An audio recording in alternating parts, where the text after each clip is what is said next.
Namaku Adara. Sebuah nama yang diartikan sebagai mahkota yang mulia. Dan hingga beberapa bulan lalu, hidupku terasa persis seperti itu. Mahkota kemuliaan yang terukir dari kesuksesan, cinta, dan impian yang sempurna. Pada usia 30, aku telah mencapai puncak karir sebagai direktur kreatif di sebuah agensi periklanan multinasional yang disegani. Penghasilanku tidak main-main. Dengan angka bersih minimal 20 juta rupiah setiap bulan yang langsung masuk ke rekening pribadiku, sebuah pencapaian yang membuatku merasa bangga. Uang itu tak pernah kubiarkan mengendap, melainkan kuputar kembali untuk investasi properti, saham, dan sisanya kugunakan untuk kebutuhan harian rumah tangga. Aku tak pernah meminta sepeser pun dari suamiku, Arion, karena bagiku, rumah tangga adalah urusan bersama, bukan beban satu pihak. Arion, suamiku, adalah sosok yang melengkapi gambaran hidup sempurna itu. Dia seorang arsitek muda yang sedang merintis kantor konsultan kecilnya. Wajahnya tampan, dengan senyum yang selalu hangat dan sepasang mata coklat yang selalu memancarkan kekaguman setiap kali menatapku. Ia selalu tampak bangga dengan pencapaianku, menjadi pendukung nomor satu di setiap presentasi besar atau proyek yang kutangani. Arion selalu berkata, "Adara, kamu adalah inspirasiku," dan kata-kata itu selalu terasa tulus, bagaikan melodi yang menenangkan. Kami menikah hampir 3 tahun, dan selama itu, kami membangun rumah tangga yang harmonis. Kami jarang bertengkar, selalu berkomunikasi dengan baik, dan impian kami adalah memiliki keluarga kecil yang bahagia. Impian itu akhirnya menjadi kenyataan ketika hasil tes kehamilan menunjukkan 2 garis merah yang begitu jelas. Berita kehamilan ini disambut dengan sukacita yang luar biasa, tidak hanya oleh kami berdua, tetapi juga oleh kedua keluarga kami. Ayah dan ibu Arion, yang kupanggil papa dan mama mertua, juga sangat antusias. Sejak awal pernikahan, mereka sangat menyayangiku. Mama mertua sering memujiku sebagai menantu idaman, dan papa mertua selalu menganggapku seperti putrinya sendiri. Mereka selalu berpesan, "Arion, jaga Adara baik-baik. Dia wanita langka yang mandiri dan tidak manja." Saat kehamilan ini, mereka semakin menunjukkan perhatiannya.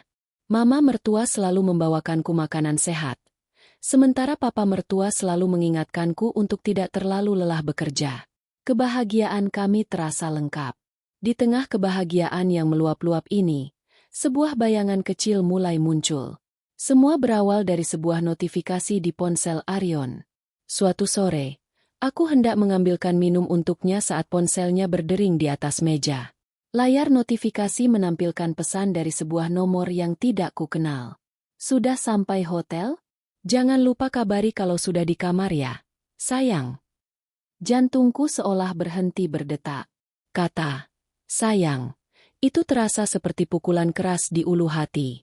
Aku berusaha menepis pikiran negatif itu. Mungkin itu pesan dari klien, atau mungkin teman kantornya yang biasa bercanda. Namun, rasa penasaran itu tak bisa kubendung. Dengan perlahan, aku menanyakan kepada Arion tentang siapa pengirim pesan itu. Arion menjawab dengan tenang, "Oh, itu Rara. Teman lama. Dia mau nitip oleh-oleh." Jawaban itu terasa janggal. Kenapa seorang teman lama harus memanggilnya sayang? Dan kenapa harus mengabarkan kedatangan di hotel? Aku mencoba mempercayainya. Namun benakku terusik. Beberapa hari kemudian, kecurigaanku semakin membesar. Nama, Rara, semakin sering muncul dalam percakapan Arion. Ia terlihat lebih sering tersenyum saat memegang ponselnya, dan terkadang ia mengunci layar ponselnya dengan cepat saat aku mendekat. Suatu malam, saat ia tertidur, aku mencoba membuka ponselnya. Sayangnya, ia sudah mengganti sandi. Aku tidak ingin merusak keharmonisan yang ada, jadi aku mencoba bersikap biasa saja. Namun, kecurigaanku mencapai puncaknya saat aku menemukan sebuah foto di galeri ponsel Arion. Foto itu diambil secara diam-diam. Di dalamnya, ada Arion yang sedang memandang penuh makna ke arah seorang wanita yang duduk di seberangnya. Wanita itu memiliki rambut sebahu, mengenakan dres merah, dan tertawa lepas. Wajahnya sangat familiar. Ya, dia Rara. Teman lama, yang Arion sebutkan. Mata Arion tidak melihat ke kamera, tetapi terfokus pada wanita di depannya. Tatapan itu. Aku tahu tatapan itu. Itu adalah tatapan yang sama yang dulu Arion berikan kepadaku saat kami masih berpacaran. Dadaku sesak. Napasku tertahan. Aku tidak ingin langsung menuduh. Tapi firasatku mengatakan ada sesuatu yang tidak beres. Aku menyimpan foto itu di ponselku sebagai bukti. Aku mencoba bersikap tenang, menanyakan kepada Arion tentang Rara secara halus, tapi dia selalu mengalihkan pembicaraan atau memberikan jawaban yang tidak meyakinkan. Setiap kali ia menyentuh perutku dan berbicara pada calon anak kami. Anak papa harus sehat ya. Hatiku terasa tercabik-cabik. Ada sisi lain dari diriku yang ingin percaya bahwa semua ini hanyalah paranoia ibu hamil. Namun, ada sisi yang lebih dalam yang berkata bahwa kebahagiaan yang sempurna ini hanyalah sebuah ilusi yang siap runtuh kapan saja. Hubunganku dengan keluarga mertua pun mulai terasa sedikit aneh. Mereka yang biasanya begitu hangat, kini sesekali terlihat kikuk dan menjaga jarak. Setiap kali aku menelepon atau berkunjung, mereka hanya bicara seadanya dan terburu-buru mengakhiri pembicaraan. Mereka bahkan terlihat sering berbisik-bisik saat aku ada di dekat mereka, dan langsung terdiam saat aku menoleh. Aku tahu, ada sesuatu yang mereka sembunyikan. Dan semua ini terasa begitu menakutkan, terutama saat aku sedang hamil besar. Suatu malam, saat kami sedang makan malam, aku mencoba bertanya lagi pada Arion tentang Rara. Dia temanmu yang baru ya? Sayang, aku tidak pernah dengar namamu punya teman bernama Rara. Tanyaku dengan suara sehalus mungkin. Arion menghentikan kunyahannya. Wajahnya berubah tegang. Bukan, kok. Dia teman lama. Dah. Sudah ya. Kenapa kamu jadi curigaan begini? Hormon hamilmu naik ya? Tanyanya sambil tersenyum paksa. Kata-katanya terasa seperti tamparan. Ia tidak menjawab pertanyaanku, tapi malah menyalahkan kehamilanku. Itu adalah titik balik bagiku. Aku tahu, ada sesuatu yang disembunyikan. Dan aku sadar, saatnya untuk lebih waspada. Menjelang hari kelahiran, kecurigaanku semakin menjadi kenyataan. Arion mengatakan bahwa ia akan pergi keluar kota untuk urusan pekerjaan penting. Katanya, ia akan bertemu klien besar yang bisa mengubah nasib kantornya. Aku mencoba mempercayainya, meski naluriku berkata lain. Ia terlihat sangat bersemangat, terlalu bersemangat. Ia bahkan berjanji untuk pulang tepat waktu saat tanggal perkiraan kelahiran tiba. Aku hanya bisa mengangguk dan mendoakan yang terbaik. Yang tidak aku tahu saat itu, pekerjaan penting, yang Arion maksud adalah sebuah liburan mewah bersama orang yang seharusnya tak pernah ada dalam hidup kami. Kerajaan kecilku, mahkotaku, akan segera runtuh. Namun, aku tidak tahu bahwa dari reruntuhan itu, aku akan membangun kerajaan baru yang jauh lebih kuat dan tak tergoyahkan. Pukul 3 pagi. Sebuah sensasi aneh dan menyakitkan membangunkan tidurku. Awalnya, kurasa itu hanya kram biasa akibat posisi tidur yang salah. Namun, rasa sakit itu datang lagi, lebih kuat dan lebih teratur, setiap 10 menit. Jantungku berdegup kencang. Ini bukan kram. Ini kontraksi. Tanda-tanda yang selama ini kutunggu, tapi juga kutakuti, akhirnya datang. Tanggal perkiraan kelahiran masih 2 minggu lagi, tapi putri kecilku sepertinya tidak sabar untuk melihat dunia. Aku meraih ponsel yang tergeletak di nakas. Dengan tangan yang sedikit bergetar, aku mencoba menghubungi Arion. Sudah 2 hari ia pergi untuk urusan pekerjaan penting, itu. Aku mengiriminya pesan singkat. Sayang, aku rasa ini sudah waktunya. Kontraksi sudah mulai. Tidak ada jawaban. Aku mencoba meneleponnya. Sekali, 2 kali, 3 kali. Hanya nada sambung kosong. Sampai akhirnya pesan suara yang menjawab. Maaf, nomor yang Anda tuju sedang tidak aktif atau berada di luar jangkauan. Seluruh tubuhku terasa dingin. Kata-kata dari notifikasi Rara beberapa minggu lalu terngiang kembali di telingaku. Sudah sampai hotel? Jangan lupa kabari kalau sudah di kamar ya, sayang. Firasat buruk itu kini terasa begitu nyata, menusuk-nusuk hati. Rasa sakit kembali datang. Aku mengerang menahan sakit. Aku harus tetap tenang. Aryon tidak bisa dihubungi, jadi aku memutuskan untuk menghubungi orang-orang yang paling dekat dengannya. Papa dan mama mertua. Aku menelepon mama mertua. Telepon diangkat setelah beberapa dering. Halo, Ma. Suaraku bergetar. Ma, kontraksiku sudah mulai. Aku mau melahirkan. Di ujung sana, suara mama mertua terdengar serak dan aneh. Oh, Adara? Malam-malam begini? Mama sedang tidak enak badan. Nak, Aryon mana? Bukankah dia menemanimu? Jawabnya dengan nada tidak nyaman. Aku mencoba menjelaskan bahwa Aryon sedang tidak ada dan ia tidak bisa dihubungi. Mama tidak tahu. Nak, coba hubungi papa saja. Papa pasti sedang sibuk mengurus Aryon. Nak, Aryon sedang ada klien penting. Jawabnya dengan terburu-buru. Kalimatnya terasa seperti skenario yang sudah diatur. Ma, aku benar-benar butuh bantuan sekarang, kataku, memohon. Namun, ia hanya berkata, maaf, nak, mama mau istirahat.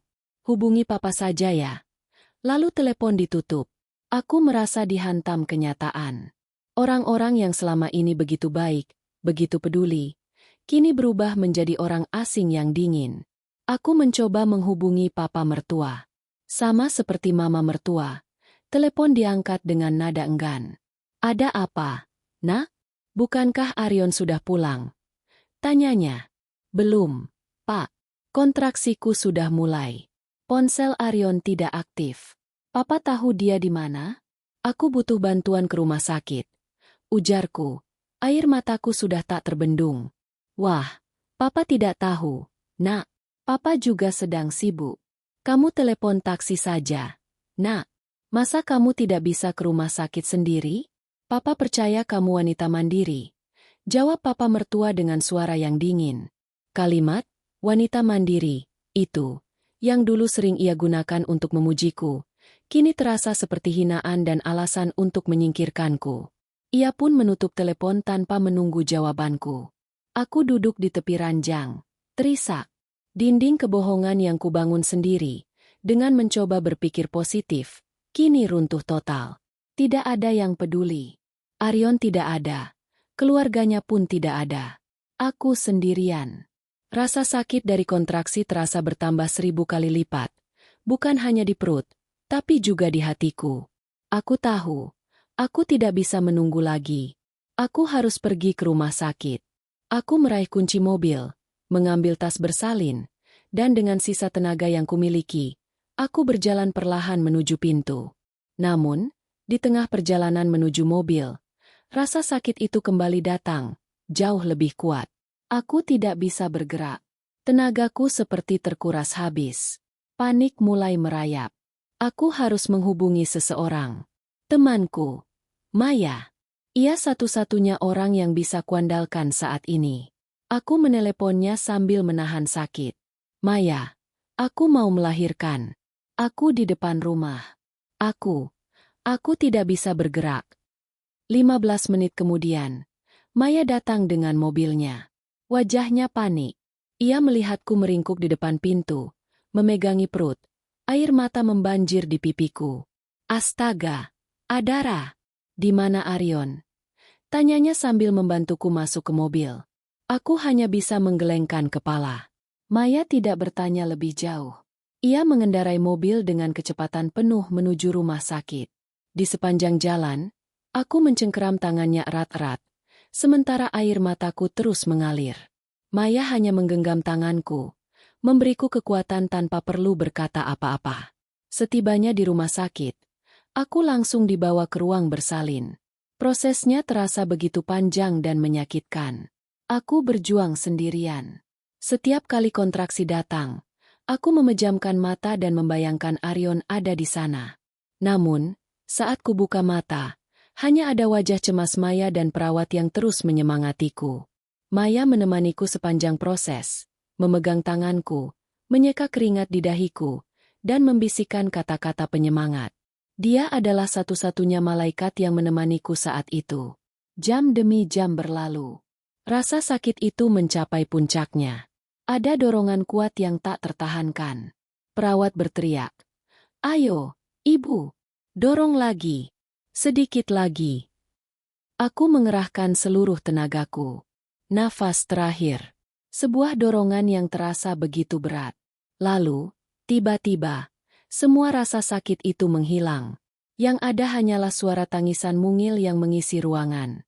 Aku merasa begitu lega, begitu bahagia, dan begitu hancur dalam waktu yang bersamaan.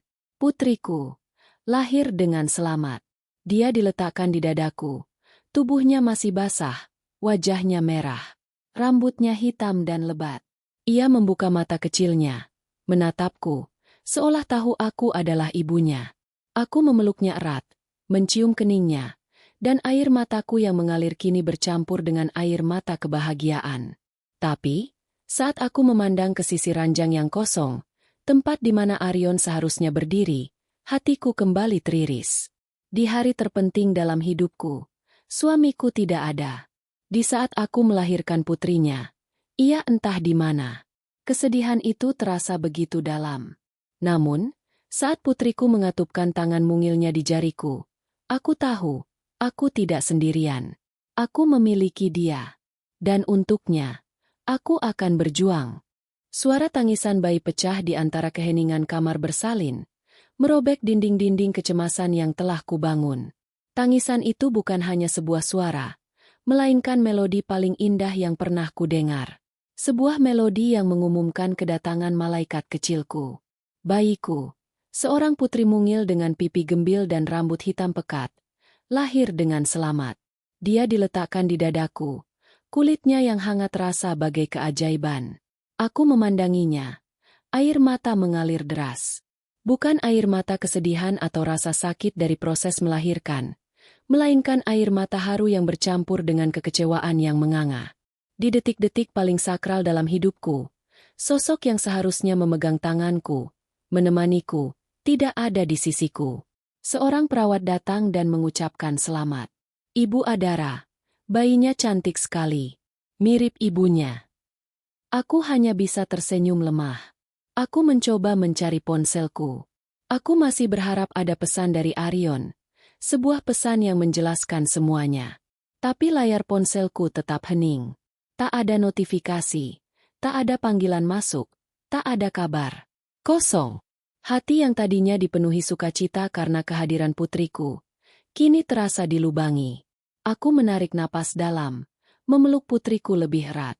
Dia adalah satu-satunya sumber kebahagiaan dan kekuatanku sekarang. Setelah dipindahkan ke kamar perawatan, Maya datang mengunjungiku. Ia membawakan bunga dan makanan favoritku. Wajahnya terlihat lelah, tapi matanya memancarkan kelegaan. Dia cantik sekali, Adara, bisiknya sambil mengusap lembut kepala putriku yang tertidur di dalam boks. Kamu wanita terkuat yang pernah aku kenal. Air mataku kembali mengalir. Aku tidak tahu harus merasa apa. Maya, aku sangat bahagia dia lahir dengan selamat, tapi aku juga hancur. Ujarku, suaraku tercekat. Arion sama sekali tidak bisa dihubungi. Dan keluarganya mereka berbohong. Mereka tidak sedang sibuk. Maya menggenggam tanganku. Aku tahu, Adara. Aku tidak ingin merusak momen bahagiamu. Tapi aku merasa kamu harus tahu. Tadi pagi, saat aku mengantarmu ke sini, aku penasaran dan mencoba mencari tahu. Aku mengklik nama Rara di Instagram. Ingat, wanita yang pernah kamu tunjukkan fotonya kepadaku. Jantungku berdebar kencang. Firasat buruk itu kembali muncul, lebih kuat dari sebelumnya. Aku mengangguk.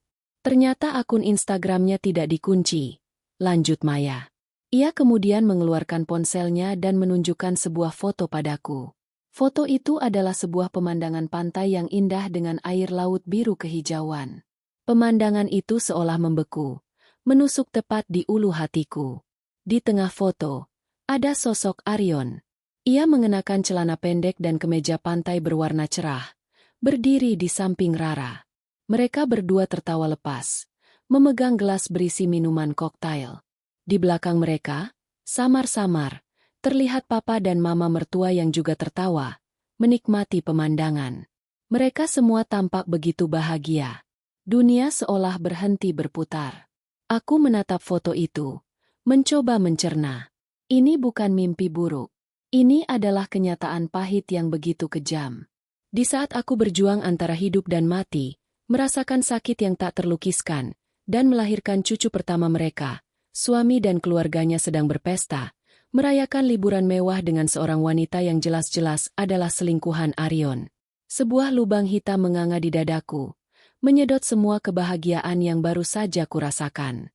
Tangan Maya gemetar saat ia men-scroll layarnya lagi. Ada puluhan foto dan video. Di salah satu video, Arion terlihat memotret Rara dengan penuh kasih, lalu merangkulnya. Di foto lain, papa mertua sedang mengambil foto Rara dan Arion dengan ponselnya, sementara mama mertua sedang tersenyum lebar. Semua tawa. Semua kehangatan yang dulu mereka berikan padaku, kini diberikan kepada wanita lain. Mereka tidak hanya berbohong, mereka terlibat dalam pengkhianatan ini. Mereka adalah kaki tangan. Aku tidak percaya. Bisikku, suaraku nyaris tak terdengar. Air mata kembali mengalir. Tapi kali ini terasa panas. Panas karena kemarahan. Kemarahan yang membara. Maya memelukku erat. Aku sangat menyesal, Adara. Aku tidak tahu harus bilang apa. Mereka. Aku tak bisa melanjutkan kalimatku. Pikiranku berkelana pada kenangan-kenangan manis yang ternyata palsu. Senyum Arion saat ia berkata akan selalu menjagaku.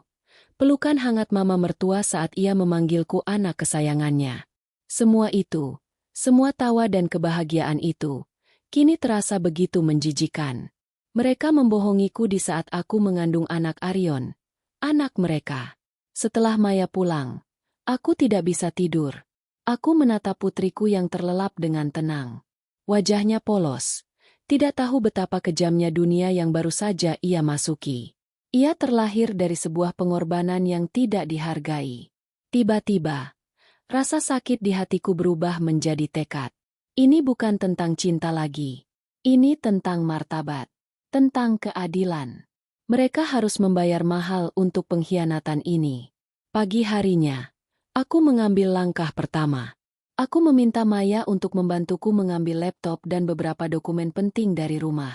Maya ragu, khawatir Arion sudah pulang. Bagaimana kalau dia sudah di rumah? Tanyanya. Kalau dia sudah di rumah, aku tidak akan lari.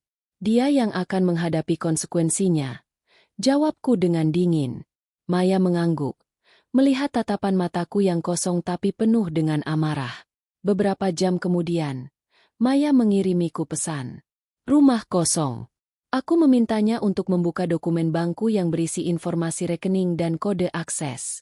Aku juga memberitahunya untuk membawa kartu-kartu kredit Arion dan keluarga mertua yang kupegang. Awalnya, Maya terkejut. Kamu mau melakukan apa, Adara? Tanyanya. Aku hanya menjawab. Mereka liburan dengan uangku.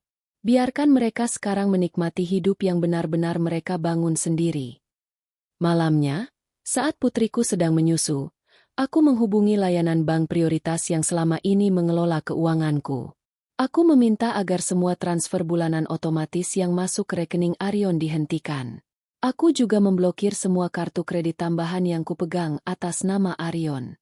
Ia punya kartu kredit pribadi, tapi semua utamanya berasal dari kartu tambahanku yang kuisi setiap bulan. Yang paling penting, aku menarik semua dana dari rekening gabungan yang dibuat Arion atas namaku dan dirinya.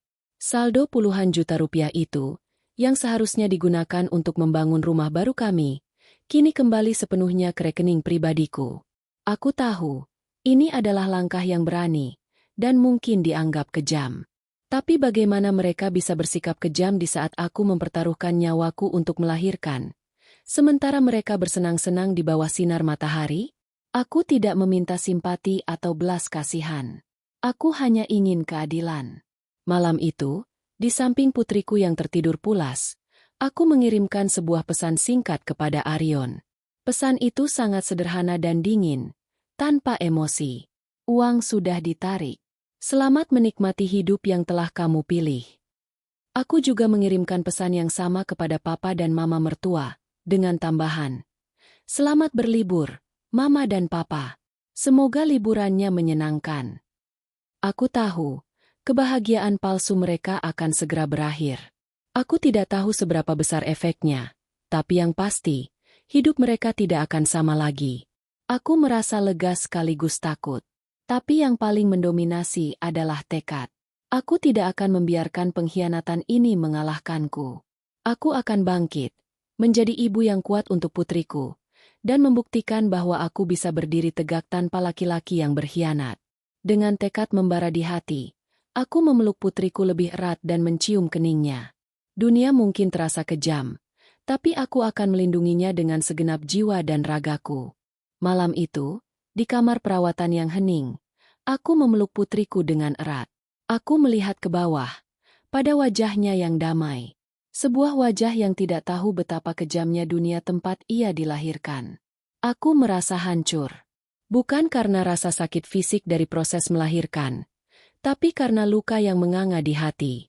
Luka akibat pengkhianatan yang begitu dalam, yang tidak hanya melibatkan suamiku, tetapi juga keluarga yang selama ini kuanggap sebagai orang tua sendiri. Air mataku mengering, digantikan oleh bara api kemarahan yang membakar. Api yang menuntut keadilan. Aku tahu, aku tidak bisa lagi menjadi Adara yang naif, yang selalu percaya pada janji manis dan senyum palsu. Aku tidak bisa membiarkan mereka lolos begitu saja. Ini bukan lagi tentang cinta yang dikhianati, tapi tentang martabat dan harga diri. Mereka telah menamparku dengan kenyataan pahit, dan kini saatnya aku menunjukkan bahwa aku bukanlah wanita yang bisa diinjak-injak. Pagi harinya, saat fajar menyingsing, aku mengambil langkah pertama. Sesaat setelah putriku tertidur pulas dalam boks bayinya, aku mengambil ponselku. Tanganku gemetar, tapi hatiku dingin. Aku menghubungi layanan bank prioritas yang selama ini melayaniku. Nada suaraku terdengar tenang, namun setiap kata yang keluar begitu tegas. Saya ingin menghentikan semua transfer bulanan otomatis dari rekening saya ke rekening suami saya, Arion. Petugas bank yang selama ini sudah mengenalku terdengar sedikit terkejut. "Maaf, Nyonya Adara, apakah ada masalah?" Tanyanya dengan hati-hati. "Ada masalah keluarga," jawabku singkat, tidak memberikan detail. "Tolong segera proses permintaan saya." "Tentu, Nyonya Adara. Kami akan segera melakukannya. Apakah ada hal lain yang bisa kami bantu?" Aku mengambil napas dalam. Ini adalah bagian yang paling menyakitkan dan akan paling memukul mereka. "Dan tolong blokir semua kartu kredit tambahan yang saya berikan kepada suami saya dan keluarga mertua saya." Aku menyebutkan satu persatu nomor kartu yang kuingat. Kartu-kartu itu adalah sumber utama kehidupan mewah mereka. "Baik, Nyonya. Saya akan segera memprosesnya." "Blokir permanen, ya?" tanyanya. Suaranya kini terdengar lebih serius. "Permanen," kataku tegas.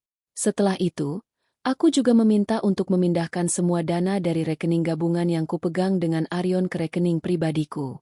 Rekening itu berisi puluhan juta rupiah. Hasil dari investasiku selama ini yang sengaja tidak kuganggu. Aku merasa lega, seolah beban berat baru saja terangkat dari pundakku.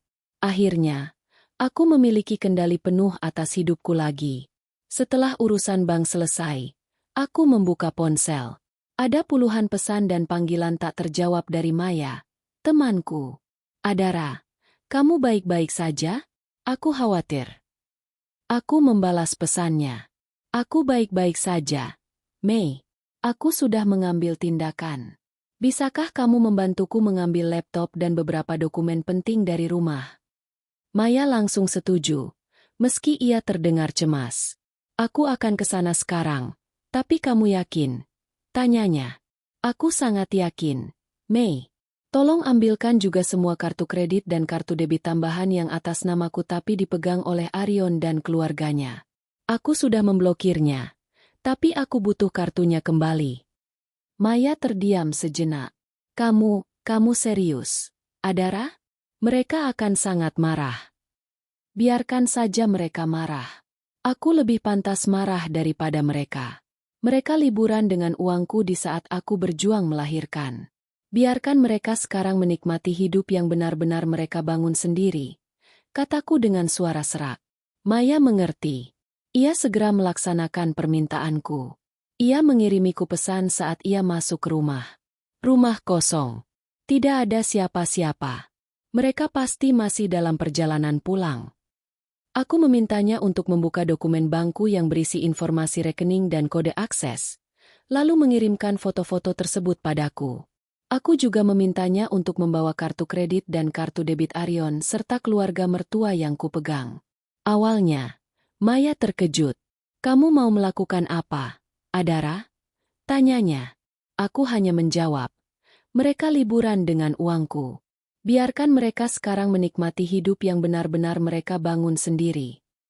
Malam itu, setelah semua dokumen penting ada di tanganku, aku mengirimkan sebuah pesan singkat kepada Arion. Pesan itu sangat sederhana dan dingin, tanpa emosi. "Uang sudah ditarik. Selamat menikmati hidup yang telah kamu pilih." Aku tahu pesan itu adalah sebuah bom waktu.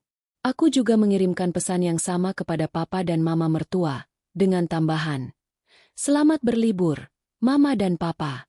Semoga liburannya menyenangkan." Aku tahu, kebahagiaan palsu mereka akan segera berakhir. Aku tidak tahu seberapa besar efeknya, tapi yang pasti, hidup mereka tidak akan sama lagi. Aku merasa lega sekaligus takut. Tapi yang paling mendominasi adalah tekad. Aku tidak akan membiarkan pengkhianatan ini mengalahkanku. Aku akan bangkit, menjadi ibu yang kuat untuk putriku, dan membuktikan bahwa aku bisa berdiri tegak tanpa laki-laki yang berkhianat. Dengan tekad membara di hati, aku memeluk putriku lebih erat dan mencium keningnya. Dunia mungkin terasa kejam, tapi aku akan melindunginya dengan segenap jiwa dan ragaku. Setelah itu, aku menelepon manajerku. Aku meminta cuti beberapa bulan. Manajerku sangat memahami situasiku. Ia mengizinkanku cuti berbayar dan bahkan menawariku bekerja dari rumah jika aku merasa siap. Aku berterima kasih atas pengertiannya. Keputusanku untuk kembali bekerja bukan karena aku butuh uang, tapi karena aku butuh kendali atas hidupku.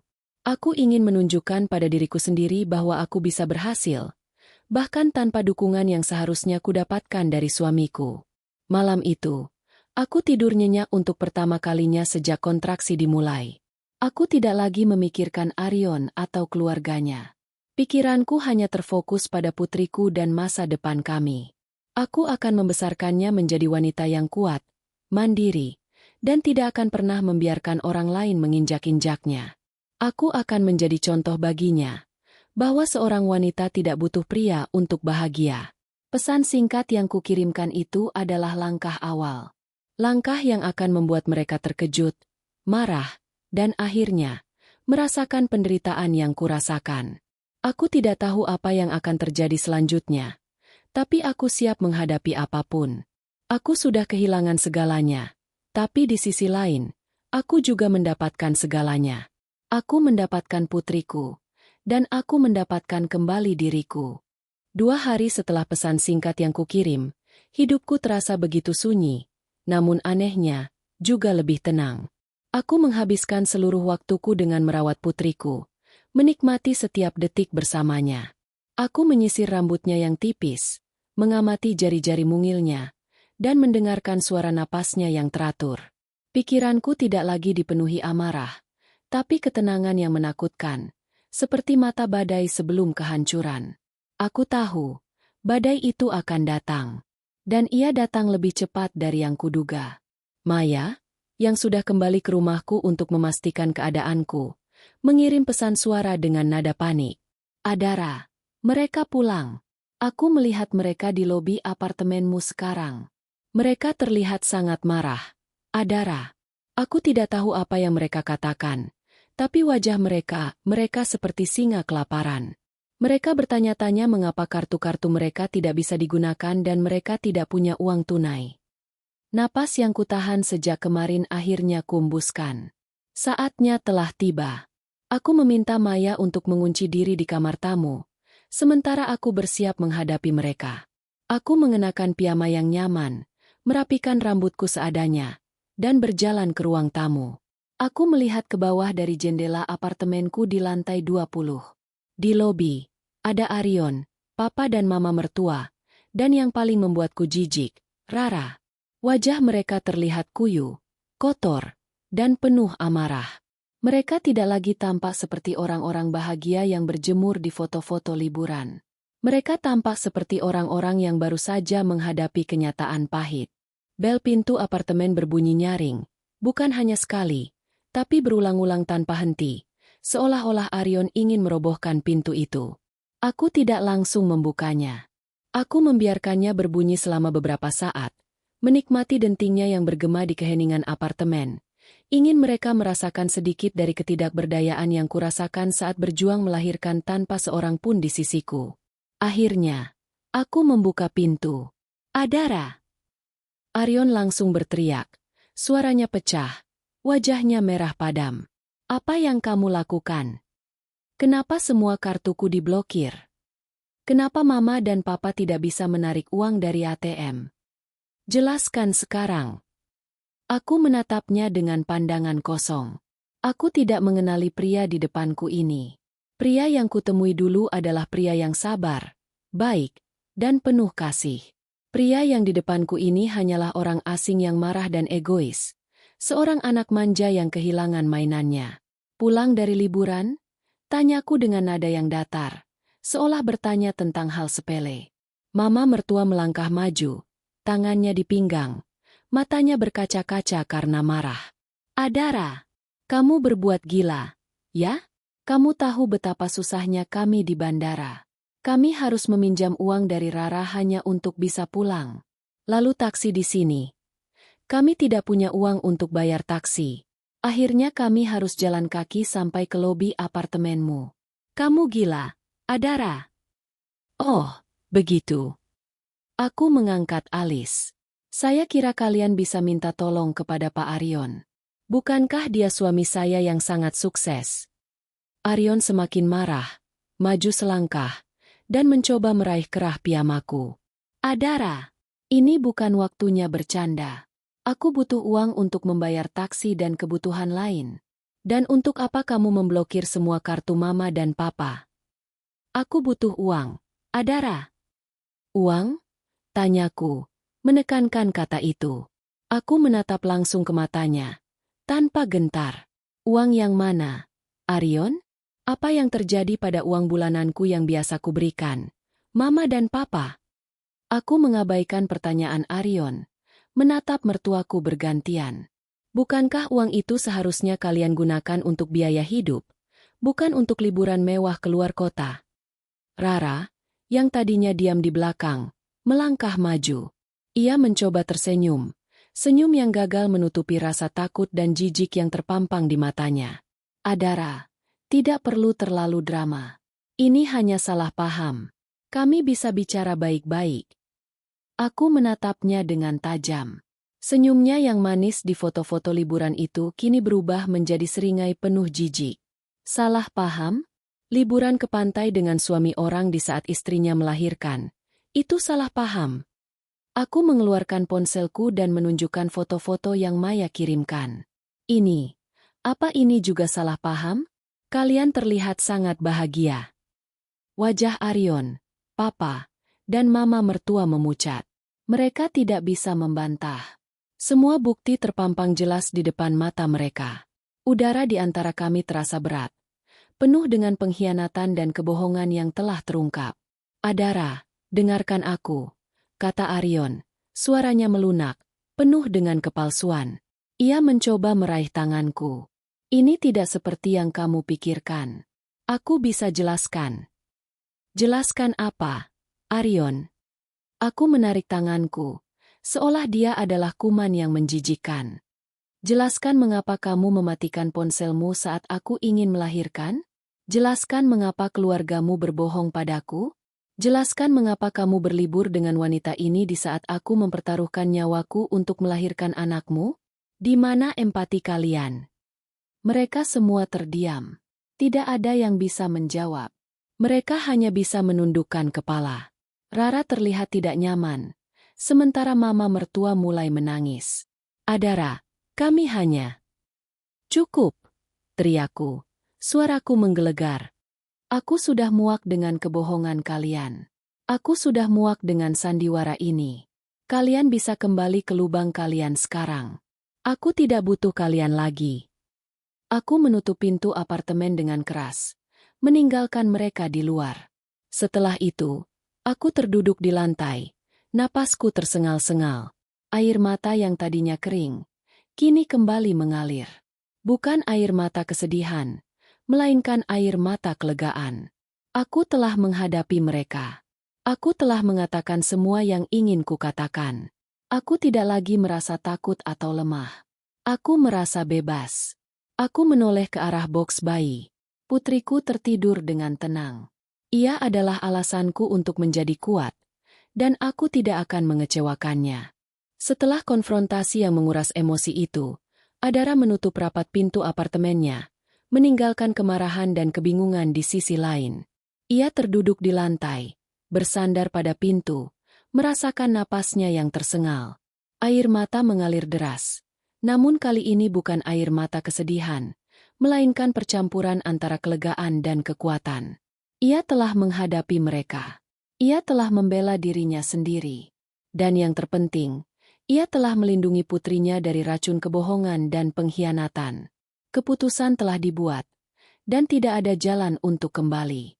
Adara menghabiskan sisa malam itu dalam keheningan, hanya ditemani suara napas putrinya yang teratur.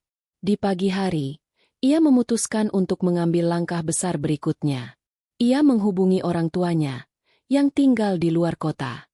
Ia menceritakan semuanya, dari awal hingga akhir. Ayah dan ibunya terkejut, marah, dan sedih, tapi mereka menyambutnya dengan tangan terbuka. "Pulang, nak," kata ibunya di telepon. Suaranya dipenuhi kasih sayang. "Pulang ke rumah. Kami akan menjagamu." Beberapa hari kemudian, dengan bantuan Maya, Adara mengemasi barang-barang pentingnya. Ia mengambil pakaian, perlengkapan bayi, dan dokumen-dokumen penting. Ia meninggalkan semua barang mewah yang dulunya dibeli oleh Arion atau berasal dari keluarga suaminya. Bagi Adara, barang-barang itu sekarang hanya menjadi pengingat pahit akan pengkhianatan. Ia hanya membawa barang-barang yang ia beli dengan uangnya sendiri, barang-barang yang memiliki kenangan tulus. Saat mereka keluar dari apartemen, Adara melihat ke bawah. Lobi apartemen terlihat kosong, namun ia tahu Arion dan keluarganya masih berada di sekitar sana. Mungkin di salah satu kafe atau restoran di sekitar apartemen, berusaha mencari pinjaman atau menjual barang-barang yang masih mereka miliki. Adara tersenyum tipis. Ini adalah awal dari kehidupan barunya, dan ia tidak akan menoleh ke belakang. Di sisi lain, kehidupan Arion dan keluarganya berubah drastis menjadi sebuah mimpi buruk. Saat mereka kembali ke rumah, mereka terkejut melihat tagihan listrik, air, dan internet yang menumpuk di atas meja. Mereka tidak bisa membayarnya.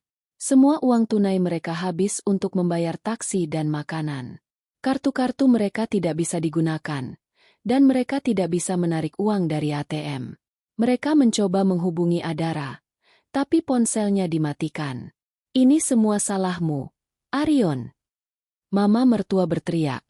Air mata mengalir deras di wajahnya. "Kami tidak punya uang sepeser pun. Kamu bilang kamu akan mengurus semuanya." "Aku tidak tahu kalau Adara akan segila ini," teriak Arion. Suaranya pecah. Dia memblokir semua kartu. "Kita harus menjual mobil. Kita tidak bisa membayar tagihan-tagihan ini." Kehancuran finansial itu seperti domino yang berjatuhan. Pertama, listrik di rumah mereka dimatikan. Mereka harus hidup dalam kegelapan. Lalu, air. Mereka harus menampung air dari tetangga. Papa mertua mencoba menjual mobilnya, tapi tidak ada yang mau membelinya dengan harga yang pantas. Bisnis kecil Arion yang selama ini dibiayai oleh uang Adara juga mulai bangkrut. Para karyawannya tidak bisa dibayar, dan mereka semua mengundurkan diri. Sementara itu, Rara, yang awalnya terlihat sebagai penyelamat, juga mulai menunjukkan watak aslinya. Ia menuntut Arion untuk mengembalikan uang yang ia pinjamkan. Ia tidak peduli dengan kondisi Arion dan keluarganya. "Aku tidak peduli, Arion. katanya melalui telepon. Aku butuh uangku kembali. Kalau tidak, aku akan memberitahu semua orang tentang kebohonganmu. Arion, yang sudah merasa tertekan, semakin marah. Ia menyadari bahwa ia telah ditipu oleh Rara. Rara tidak mencintainya. Rara hanya menginginkan kekayaan yang ia miliki. Ia juga menyadari bahwa ia tidak punya apa-apa lagi. Ia telah kehilangan istrinya, anaknya, uangnya, dan sekarang ia akan kehilangan Rara. Di tengah semua kekacauan ini, Adara dan putrinya tiba di rumah orang tuanya. Ia disambut dengan pelukan hangat dan senyuman tulus. Ia merasa aman, dicintai, dan didukung. Ia tahu, ia telah membuat keputusan yang benar. Ia tidak akan pernah menyesalinya.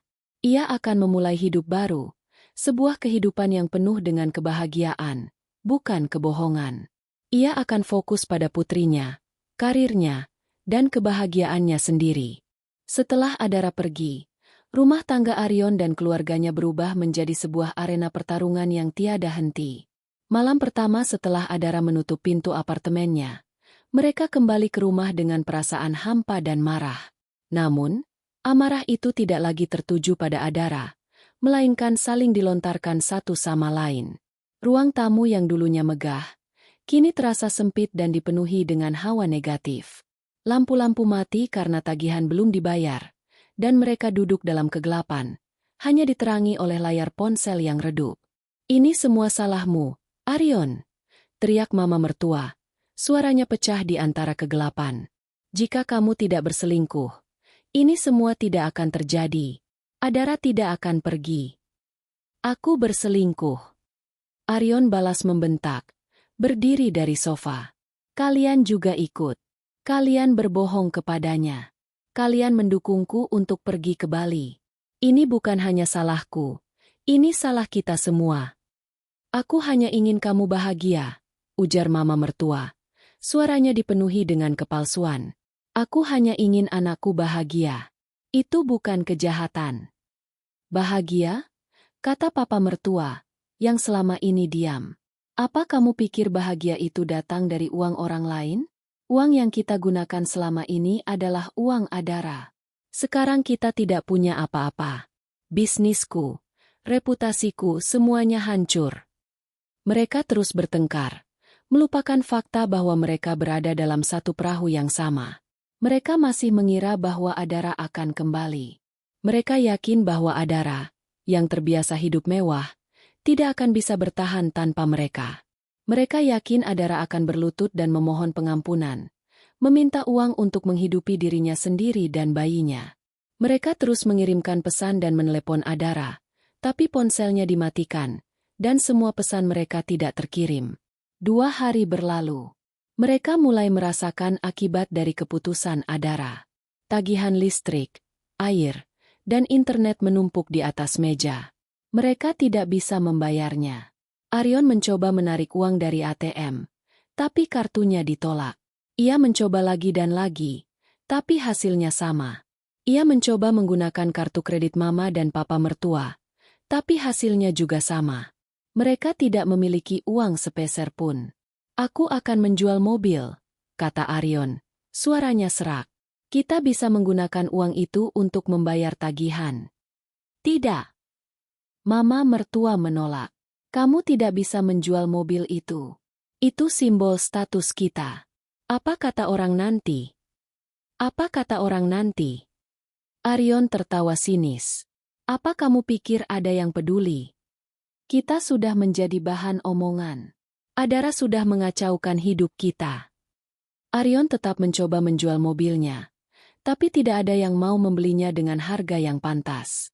Berita tentang kebangkrutan bisnis mereka sudah menyebar, dan orang-orang tidak mau berurusan dengan mereka. Para karyawannya menuntut gaji, dan toko bunga kecil Arion tutup. Ia tidak punya uang untuk membeli bunga lagi. Rara, yang awalnya tampak sebagai penyelamat, juga mulai menunjukkan watak aslinya. "Arion, aku butuh uangku kembali," kata Rara dengan suara dingin melalui telepon. "Aku tidak peduli dengan masalahmu. Aku butuh uangku sekarang." Arion mencoba berdalih, tapi Rara tidak peduli. Ia mengancam akan membeberkan semua rahasia Aryon di media sosial. Aku lelah dengan pria yang pura-pura kaya, tulisnya di media sosial. Setelah semua uangnya habis, ia meninggalkanmu. Postingan itu menjadi viral, dan teman-teman mereka mulai menebak-nebak siapa yang dimaksud Rara. Di sisi lain, Adara yang sedang menikmati hari-harinya di rumah orang tuanya, terkejut melihat pesan-pesan yang masuk ke ponselnya. Teman-temannya bertanya-tanya apa yang sebenarnya terjadi. Mereka melihat postingan Rara, dan mereka tahu ada sesuatu yang tidak beres. Adara, yang awalnya tidak berniat untuk membeberkan semuanya, memutuskan untuk mengambil langkah. Ia merasa bahwa ia harus membalas dendam, tidak hanya untuk dirinya sendiri, tetapi juga untuk putrinya. Ia menghubungi salah satu media sosial berita gosip yang sering mengulas skandal-skandal para pengusaha. Adara mengirimkan semua bukti-bukti yang ia miliki, mulai dari foto-foto liburan, pesan-pesan antara Aryon dan Rara, hingga rekaman percakapan saat Aryon dan keluarganya marah-marah di depan apartemennya. Berita itu meledak seperti bom. Artikel itu tidak menyebut nama Adara, tetapi semua orang tahu siapa dia. Judulnya terpampang jelas. Seorang wanita pengusaha berhasil melawan pengkhianatan suaminya dengan cara yang cerdas. Artikel itu menceritakan kisah Adara, seorang wanita yang dikhianati oleh suaminya dan keluarganya. Bagaimana ia berjuang melahirkan sendirian, bagaimana ia menemukan kebenaran, dan bagaimana ia mengambil semua uang suaminya. Kisah itu menarik perhatian banyak orang. Dukungan untuk Adara mengalir deras. Banyak wanita yang mengalami hal serupa, merasa bahwa kisah Adara adalah kisah mereka. Mereka membagikan cerita Adara di media sosial, dan ia menjadi simbol kekuatan dan perlawanan. Sementara itu, Aryon dan keluarganya semakin terpojok. Mereka tidak bisa lagi keluar rumah. Mereka dikucilkan, dihindari oleh semua orang, dan menjadi bahan gosip di mana-mana. Bisnis papa mertua hancur, dan nama baik keluarga mereka hancur lebur. Mereka mencoba menghubungi Adara, tapi ponselnya selalu dimatikan. Mereka mencoba mengunjungi rumah orang tua Adara, tapi mereka diusir. Mereka tidak punya tempat untuk pergi. Mereka tidak punya uang untuk makan. Mereka harus menjual perhiasan dan barang-barang berharga mereka untuk bertahan hidup. Di sisi lain, Adara dan putrinya memulai hidup baru yang bahagia. Adara kembali bekerja dan memulai bisnis baru. Ia bertemu dengan orang-orang baru yang tulus dan jujur. Ia tidak lagi merasa sendiri. Ia merasa kuat, berani, dan siap untuk menghadapi masa depan. Ia tahu, ia telah membuat keputusan yang benar. Ia tidak akan pernah menyesalinya. Ia akan fokus pada putrinya, karirnya, dan kebahagiaannya sendiri. Dinding-dinding apartemen yang dulunya menjadi saksi bisu tawa dan kebahagiaan, kini menjadi penjara bagi Aryon dan keluarganya. Setelah nama mereka hancur lebur di media sosial, mereka tidak berani lagi keluar rumah. Para tetangga yang dulunya ramah, kini menatap mereka dengan tatapan jijik dan sinis. Mereka dikucilkan, dihindari oleh semua orang, dan menjadi bahan gosip di mana-mana. Pagi hari yang biasanya dihabiskan dengan sarapan mewah, kini berubah menjadi perdebatan sengit tentang siapa yang akan makan paling sedikit. Sisa-sisa makanan dari hari sebelumnya menjadi santapan mereka, dan air minum mereka ambil dari botol-botol yang mereka tampung dari keran umum di kompleks apartemen. Uang yang mereka miliki habis, dan mereka tidak punya cara lain untuk mendapatkan uang. "Aku tidak bisa makan ini lagi," teriak mama mertua, melemparkan piringnya ke lantai. "Ini semua salahmu, Aryon. Kamu telah menghancurkan kita." "Aku yang menghancurkan kita?"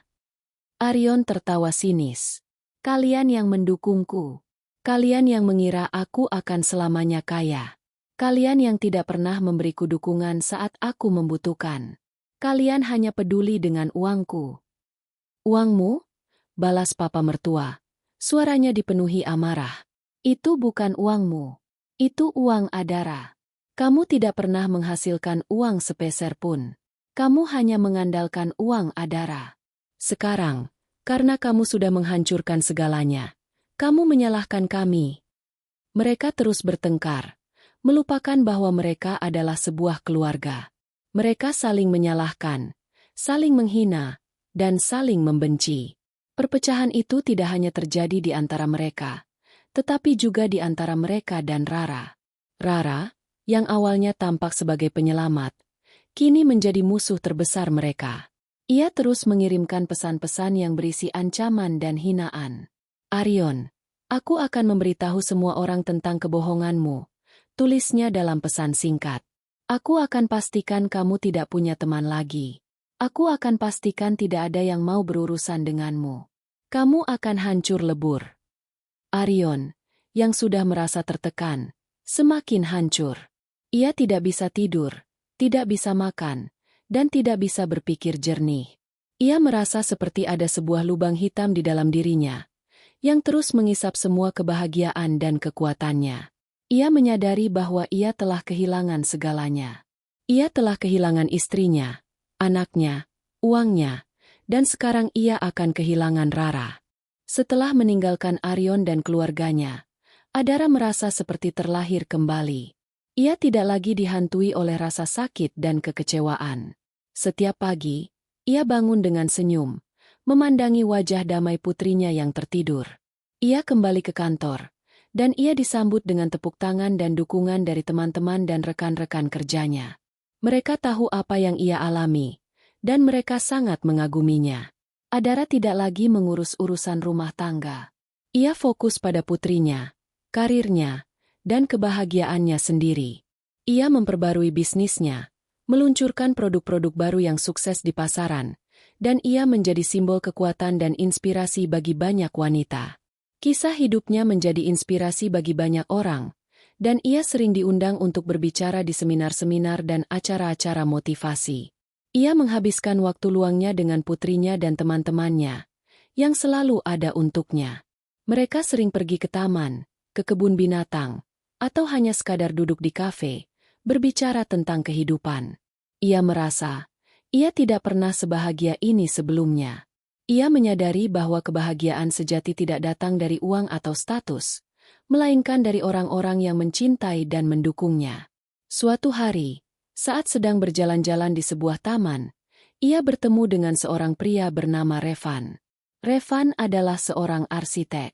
Ia ramah, cerdas, dan lucu. Ia juga adalah seorang ayah tunggal yang membesarkan putrinya sendiri. Revan melihat Adara dan putrinya dan tersenyum. Ia tidak tahu siapa Adara, tetapi ia merasakan ada sesuatu yang istimewa tentang dirinya. Mereka mulai mengobrol, dan mereka merasa ada hubungan yang kuat di antara mereka. Revan tidak bertanya tentang masa lalu Adara. Ia hanya tertarik pada dirinya saat ini.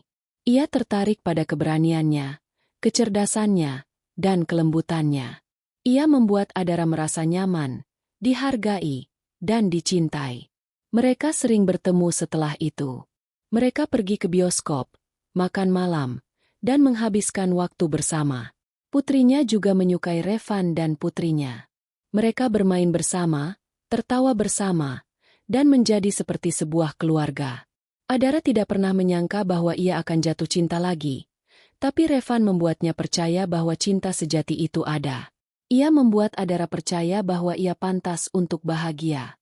Suatu hari, Revan mengajak Adara makan malam di sebuah restoran romantis. Setelah makan malam, Revan mengeluarkan sebuah kotak kecil dari sakunya. Adara terkejut.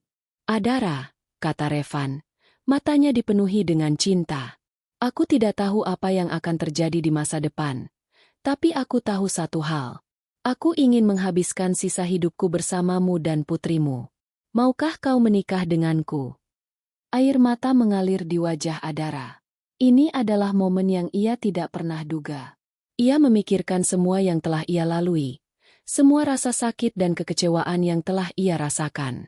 Tapi, ia juga memikirkan semua kebahagiaan yang telah ia rasakan dengan Revan. Ia menyadari, ini adalah saatnya untuk menutup babak lama dalam hidupnya dan memulai babak baru. "Ya," kata Adara, suaranya dipenuhi dengan kebahagiaan. "Aku mau." 1 tahun berlalu sejak Adara meninggalkan kehidupan lamanya. Sekarang, ia berdiri di sebuah altar, mengenakan gaun putih yang sederhana namun elegan. Di sampingnya, Revan tersenyum tulus, memegang tangan Adara dengan penuh cinta. Di hadapan mereka, berdiri seorang pendeta yang akan menyatukan mereka. Adara melihat ke sekeliling, ia melihat wajah-wajah orang yang ia cintai, putrinya yang tertidur pulas di pelukan ibunya, teman-temannya yang tersenyum bahagia, dan keluarga Revan yang menyambutnya dengan tangan terbuka. Ia merasa, ia tidak pernah sebahagia ini sebelumnya. Setelah upacara pernikahan, mereka mengadakan resepsi sederhana di sebuah taman. Adara dan Revan berdansa di bawah bintang-bintang, dan mereka berbagi ciuman yang tulus. Adara merasa, ia telah menemukan cinta sejati, cinta yang tidak didasarkan pada uang atau status, melainkan pada kejujuran, kepercayaan, dan kasih sayang. Ia menyadari bahwa ia tidak membutuhkan Arion untuk bahagia. Ia bisa bahagia dengan dirinya sendiri, putrinya, dan Revan. Di sisi lain, kehidupan Arion dan keluarganya hancur lebur. Mereka tidak punya tempat untuk tinggal, tidak punya uang untuk makan, dan tidak punya pekerjaan. Mereka mencoba mencari pekerjaan, tapi tidak ada yang mau mempekerjakan mereka. Mereka menjadi bahan omongan, dan tidak ada yang mau berurusan dengan mereka. Mereka harus menjual semua barang-barang berharga mereka, termasuk perhiasan dan barang-barang elektronik, untuk bertahan hidup. Suatu hari, Arion datang ke rumah orang tua Adara. Ia memohon maaf. Air mata mengalir di wajahnya. "Adara, maafkan aku," katanya. Suaranya pecah. "Aku tahu aku telah membuat kesalahan besar. Aku tahu aku telah menghancurkan segalanya. Tapi aku mohon, tolong maafkan aku. Aku tidak bisa hidup tanpamu." Adara melihat Arion. Hatinya tidak merasakan apa-apa. Ia tidak merasakan amarah, tidak merasakan kebencian. Ia hanya merasakan kehampaan. Ia menyadari bahwa ia telah memaafkannya, bukan untuk Arion, melainkan untuk dirinya sendiri. "Arion," kata Adara, suaranya tenang. "Aku telah memaafkanmu. Tapi itu tidak berarti aku akan kembali padamu. Kita sudah tidak ada lagi. Aku sudah memulai hidup baru, dan aku bahagia." Arion terkejut. Ia tidak menyangka Adara akan menolak permintaannya.